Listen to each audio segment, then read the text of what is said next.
Well, American newspapers have been hurtling toward oblivion for decades, unfortunately, but one very brave 19-year-old in Arkansas thinks now is the time to enter the newspaper business. Despite having no professional experience in journalism, or maybe because of it, he was brave enough to purchase his hometown paper. His name is Hayden Taylor, and he bought the Central Delta Argus Sun, which he plans to make great again. Mr. Taylor joins us now. Hayden, thanks for coming on.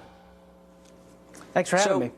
You bought the paper. Let me just say at the outset, I'm impressed. Most people your age are running toward Snapchat, but you're going toward newsprint. How did you afford a newspaper at the age of 19?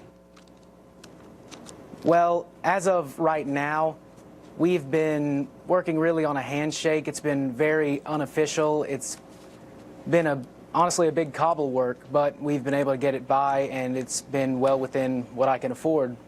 Well, good for you. Why would you want to do this?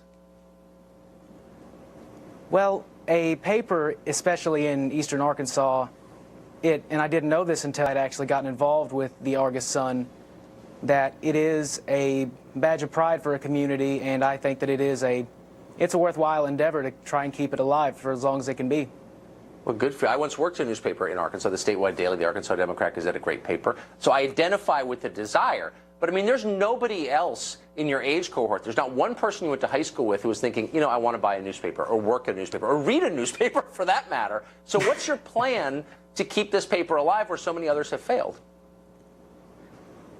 Well, I'm very aware that the national trend has been the downfall of newspapers, but in my particular area, there is still a demand for a paper, and as long as there's a demand, I'm willing to invest in being the supplier. It's been a little bit of a struggle getting off the ground, but as of now, things are going very smoothly. Well, so now that you're the sort of William Randolph Hearst of the Argus Sun, I mean, you got to misuse your power at a certain point. I mean, do you want to do something crazy with the paper every once in a while? I mean, write editorials against people you don't like, or give bad reviews to movies you didn't care for? I mean, what are you doing to make the paper yours? Well, everybody is pretty well aware. I mean, I'm 19, no journalistic experience. I'm not going to bite off more than I can chew. What I'm trying to do right now is keep people on staff that do know exactly what they're doing. Right. And I've kept the staff from the old Argus Sun, and they've proven to be fantastic at just this transition. But I don't really, until I'm experienced and until it's all set in stone and everything's moving along smoothly, I'd rather not write my own editorial column.